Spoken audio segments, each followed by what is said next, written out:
Good morning everyone and welcome back to my class of mathematics, my maths, my methods. Class 11 में हम chapter 13 limit and derivative complete कर चुके थे और इसका सिलेबस भी कंप्लीट हो चुका था। आज हम स्टार्ट करने जा रहे हैं रिवीजन में सबसे पहले हम यही चैप्टर उठाते हैं जो हमने अब लास्ट में जो चैप्टर किया था। लास्ट चैप्टर हमने किया था लिमिट एंड डेरिवेटिव चैप्टर 13, इसी की रिवीजन हम स्टार्ट करते हैं।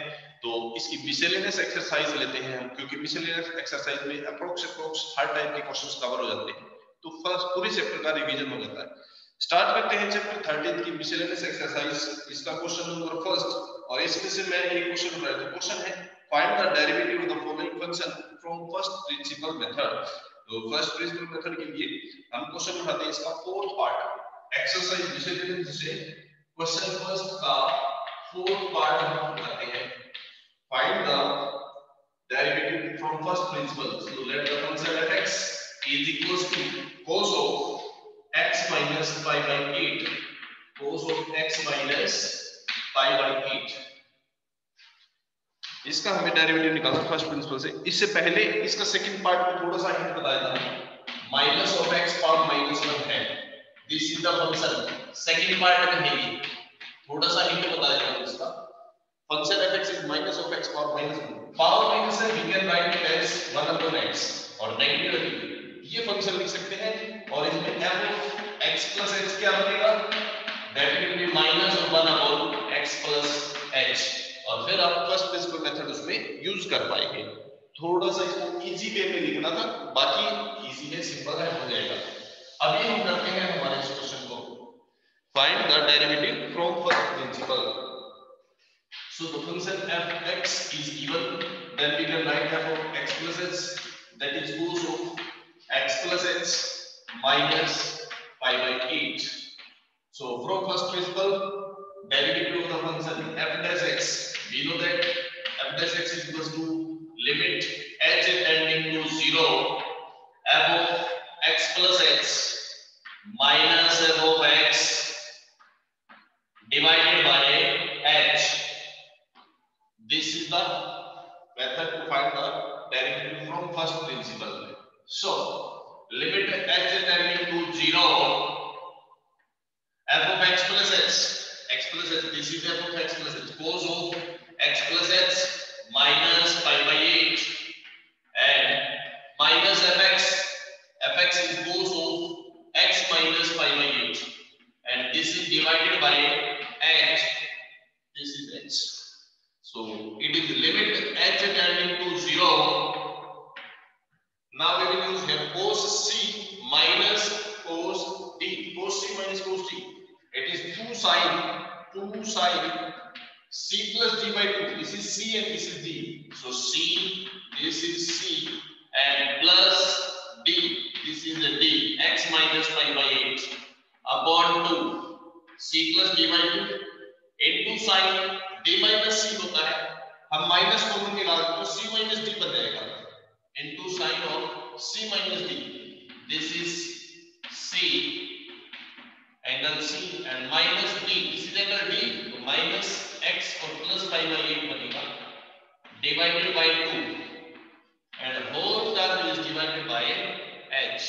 So we got it is limit h tending to 0, limit h tending to 0 minus of 2 sin, let's simplify it, x और x, 2x minus pi by 8 और pi by 8, 2 pi by 8 को हम pi by 4 लिख सकते हैं, okay, and plus h, it is divided by 2, multiply, यहाँ पे x से x कैंसिल आउट हो जाएगा, plus pi by 8 से minus pi by 8, h बचेगा और divide by 2, it is sin of h upon 2 whole divided by h। हमारे पास आइडेंटिटी थी limit h tending to 0 sin x upon x becomes 1। यहाँ पे limit h tending to 0 sin x upon h becomes 1, but यहाँ sin x by 2 है, तो हम इसको 2 से डिवाइड और 2 से मल्टीप्लाई करेंगे। अब h की लिमिट 0 है, क्योंकि h की लिमिट 0 है तो दोनों तरफ 2 से डिवाइड करेंगे तो क्या होगा, तो भी 0 ही बनेगी ना लिमिट। So limit 0 है तो sin h by 2 this becomes 1, बाकी में लिमिट अप्लाई करो। So we got it is minus of 2, बल्कि इस 2 से भी 2 को कैंसिल आउट कर देते हैं, 2 से 2 कैंसिल आउट होगा तो क्या बचेगा, minus of this is sine h के लिमिट यहां पुट कर देते हैं। सो 2x minus pi by 4, 2x minus pi by 4, h की लिमिट 0 है तो ये 0 बन जाएगा, डिवाइड बाय 2 बन जाएगा and multiply this whole term becomes 1. So our answer is minus of sin, इसको 2 से डिवाइड करेंगे x और इसको करेंगे pi by 8 minus of sin x minus pi by 8, ये बन जाएगा इसका derivative of the given function from first principal method. तो ये है डेरिवेटिव फर्स्ट प्रिंसिपल मेथड से। फर्स्ट क्वेश्चन फोर्थ पार्ट था मिसलेनियस एक्सरसाइज में। इसी में नेक्स्ट क्वेश्चन है सिक्स्थ क्वेश्चन हमारे पास y = 1 + 1/x upon 1 - 1/x differentiate with respect to x, x के रिस्पेक्ट में हमने इसको डिफरेंशिएट करना है। डिफरेंशिएट करने से पहले हम इसको थोड़ा सिंपलीफाई करते हैं फंक्शन को। न्यूमरेटर में हम एलसीएम लेते हैं x, x को 1 से मल्टीप्लाई करेंगे x और यह x कैंसिल होगा तो 1 डिवाइडेड बाय डिनोमिनेटर का LCM x, x multiply 1 is x, x cancel होगा तो क्या बचेगा 1. LCM will got cancel with LCM, x will got cancel with x. So we have y is equals to x plus 1 divided by x minus 1. Now we have two terms in the fraction ratio quotient. We will use the quotient rule u divided by v method. So differentiate it. अभी हम differentiation process start कर रहे हैं। अभी तक तो इसको simplify किया था। Now differentiate with respect to x. चाहे इसमें इक्वेशन नंबर डालो, equation number 1, so differentiate equation 1 with respect to x. d upon dx, differentiation means d upon x, x के रिस्पेक्ट में इसका y और इधर करेंगे तो d upon dx, इसका derivative x plus 1 upon x minus 1. Okay, we got dy upon dx is equals to u divided by v method. V remain the same, v remains same and d upon dx of u, u है हमारे पास numerator minus u remains same, अब numerator same रहेगा and derivative of v means the denominator, denominator का d upon dx divided by v का whole square.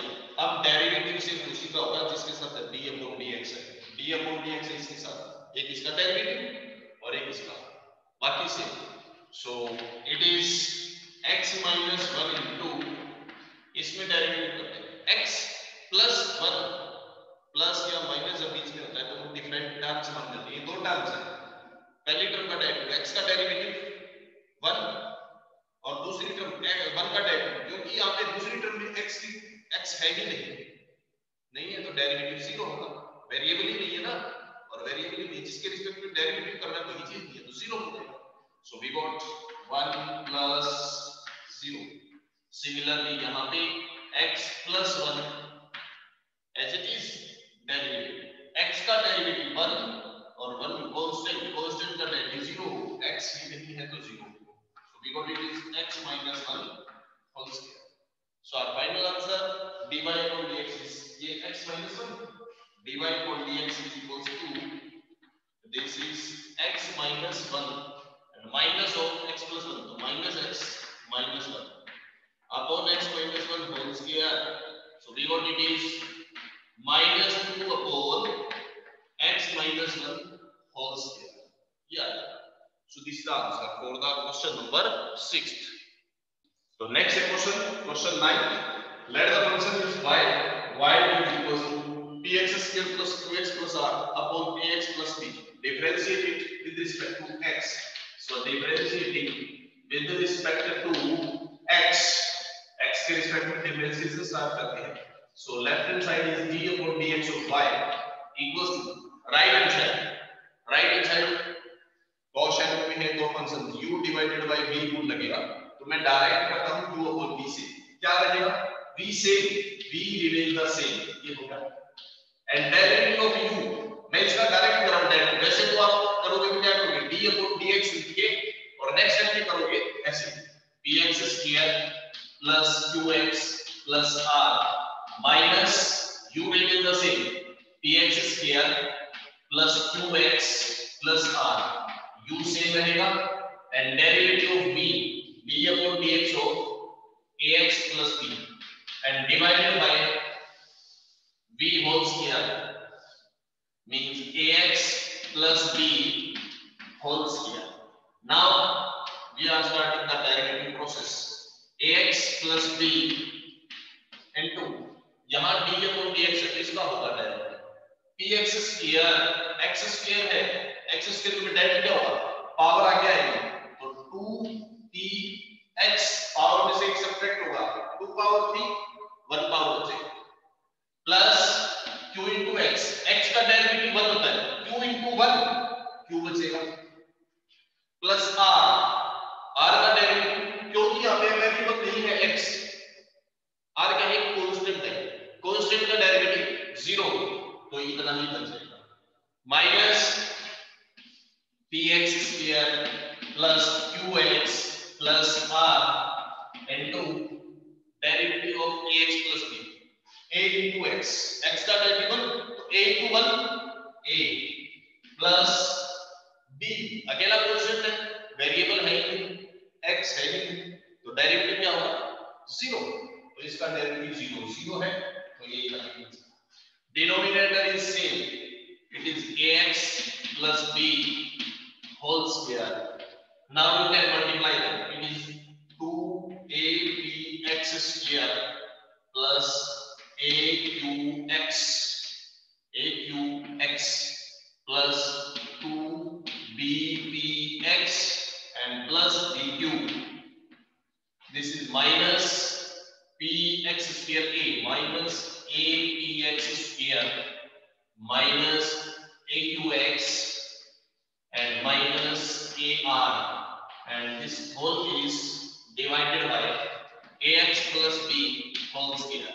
बस अब इसको रीअरेंज कर दो x स्क्वायर की तरफ फिर x की तरफ फिर विदाउट x aqx से aqx cancel out x square 2ab और x स्क्वायर पे 1ab तो 1ab बचेगा ab x स्क्वायर उसके बाद x 2bbx बस अकेला बचता है ये यूज हो चुका इसको हम यूज कर चुके इसको कर चुके अब x में है 2bbx बस एक ही बचता है 2bbx plus 2bbx now constant में plus bq and minus ar तो plus bq minus ar this whole is divided by ax plus b whole square. So this is the derivative of the given function.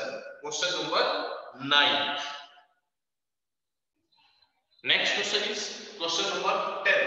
Let y is a upon x power 4 minus b upon x square plus cos of x. इसको differentiate करना है तो क्योंकि ये different terms है नीचे minus plus है तो ये अलग टर्म ये अलग सबका अलग डेरिवेटिव होगा ठीक है बट अभी देखो क्या है differentiate with respect to x so d upon dx of y अभी तक हम क्या करते थे जैसे ही फ्रैक्शन की तरह हम हमेशा u upon v लगाते थे but it is not compulsory always कैसे अगर आपके न्यूमरेटर में वेरिएबल है ही नहीं तो इसको हम थोड़ा सा चेंज कर सकते हैं u upon v में थोड़ा सा लेंथी प्रोसेस होता है उसको शॉर्ट बनाते हैं अगर आपके पास यहां पे कोई वेरिएबल ही नहीं है x है ही नहीं तो ये सारा कांस्टेंट है कांस्टेंट तो आप इसको न्यूमरेटर में ले जाओ x पावर -4 बना सकते हैं आप इसको you can write it like this similarly minus of b into x power -2 plus cos of x इस फंक्शन को हम सिंपलीफाई करके ये लिख सकते हैं this is the function y simplify कर दिया हमने इसको अब हम इसको डिफरेंशिएट कर लेते हैं differentiate with respect to x अभी डिफरेंशिएट करेंगे थोड़ा इजी रहेगा वहां u upon v लेते थोड़ा लेंथी होता dy upon dx is equals to a multiply derivative करेंगे पावर आ गया है यानी कि -4 x की पावर में से एक सब्ट्रैक्ट -4 में से एक सब्ट्रैक्ट करेंगे -y करेंगे -b इनटू पावर आ गया है यानी कि -2 आ जाएगा आगे और x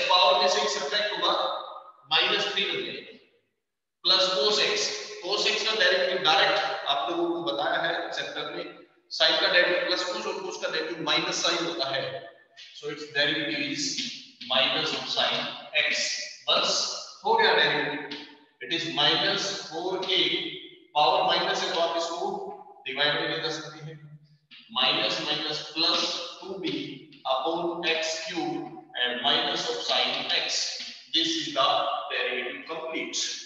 question number 10 miscellaneous exercise में ये था 10th question. Question 11, next 11th question है y equals to 4x minus 2, इसको डिफरेंशिएट करना है, सो डिफरेंशिएट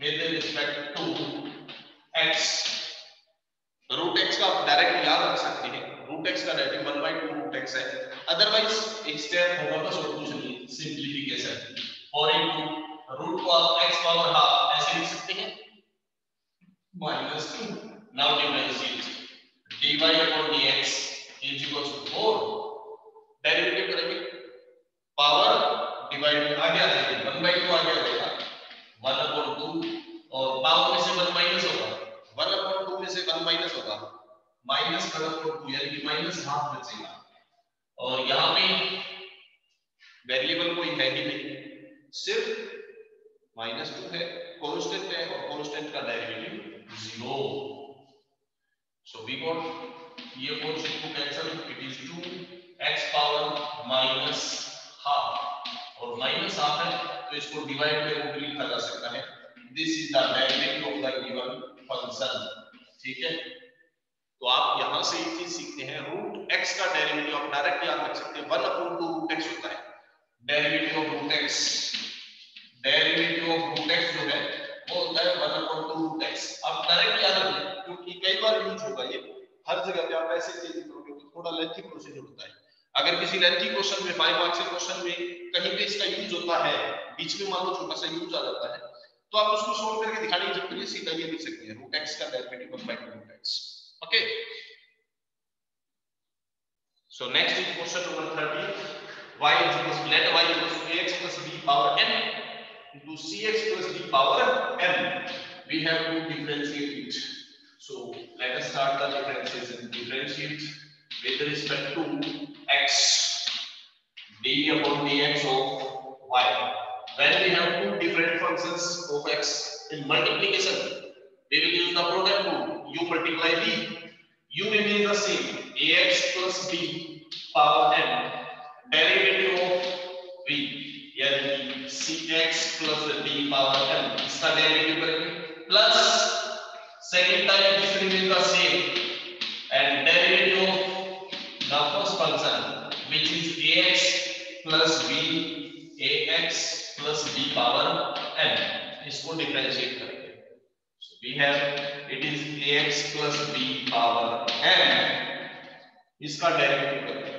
इसके डेरिवेटिव में थोड़ी सी कंफ्यूजन होती है, स्टेप बाय स्टेप करना है, फंक्शन के ऊपर पावर है तो पहले पावर का करेंगे, सिर्फ पावर का करना है, पावर आगे आ जाएगी और पावर में से 1 माइनस होगा, बाकी सारा कुछ सेम हो गया, लेकिन अभी इसका डेरिवेटिव कंप्लीट नहीं होता है, अभी इसमें d अपॉन dx हो रहा है, इसका क्या है डेरिवेटिव सिर्फ पावर का, पावर का क्या है तो अब नेक्स्ट स्टेप में इसी के साथ में d अपॉन dx आएगा, पावर को हटा के क्या बचेगा cx plus d, ये बचेगा, इसी का डेरिवेटिव और होगा अभी अगले स्टेप में, चलो आगे देखते हैं, it is cx plus d, similarly यहां पे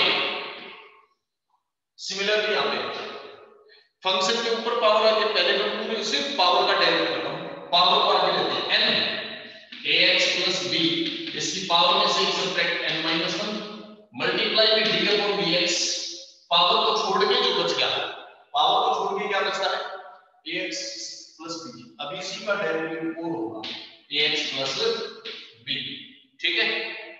अभी हम करते हैं इसको आगे बढ़ने दो, so we have it is ax plus b power n into n cx plus d power n minus 1, अब इसका derivative cx plus d, c into x, x का डेरिवेटिव 1 तो c into 1 c, और इसमें कोई वेरिएबल है ही नहीं तो 0, c प्लस 0 c। इसी तरह यहाँ पे this is cx plus b power n into n ax plus b power n minus 1 multiply. अब इसका करेंगे ax plus b a into x, x का डेरिवेटिव 1 तो a into 1 a plus b का डेरिवेटिव 0 कांस्टेंट है ना 0 तो ये a plus 0 it is a। अब इसमें से कुछ कॉमन आउट हो सकता है तो कॉमन ले लेते हैं ax plus b।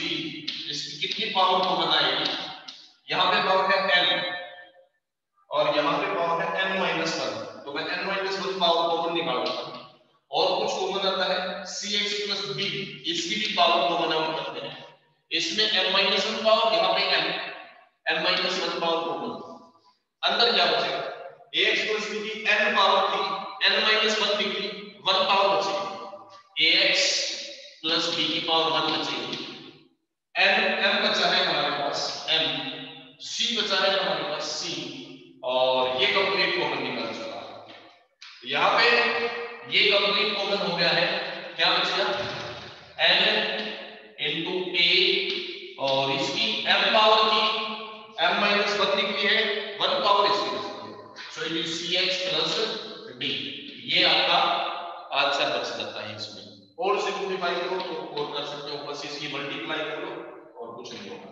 So we got it is ax plus b power n minus 1 cx plus d power m minus 1 अंदर x के कर ax को mc से तो amcx और amcx ये होगा m acx और यहां से n acx उसके बाद bmc यानी कि mbc और यहां से nab बस ये आंसर हो गया इसका। ठीक है, इस पूरे में x कॉमन a से x कॉमन हो तो x कॉमन ले दो, अदरवाइज इतना छोड़ दो, ये आ जाएगा आपका answer. So this is the answer for the question 30th question का ये आंसर हो जाएगा। तो इस तरह से अगर आपके पास कोई फंक्शन है उसके ऊपर पावर है, मान लो ट्रिग्नोमेट्रिक फंक्शन आ गया, रूट भी आ गया, उसमें एंगल भी आ गया, पावर भी आ गया, तो क्या करेंगे ऐसी सिचुएशन में one by one, step by step, outermost part of the function will be differentiated firstly, then the previous part, then previous, ऐसे step by step हम चलेंगे। ओके, तो डेरिवेटिव चलेगा outermost part से, इसको कहते हैं चेन रूल। चेन रूल क्या होता है, एक पार्ट का डेरिवेटिव मल्टीप्लाई में डेरिवेटिव होता है रिमेनिंग पार्ट, उसके बाद अगले स्टेप में मल्टीप्लाई में, उसके बाद फिर से रिमेनिंग पार्ट का, इस तरह से डेरिवेटिव होता है। ओके, चलो ठीक है, आज के लिए हम इतना ही करते हैं, नेक्स्ट क्लास में इसे आगे कंटिन्यू करेंगे। तब तक के लिए thank you very much, have a nice day. हां, देखते रहिए अपने YouTube चैनल को my maths my methods, share it and subscribe it. Okay, bye bye.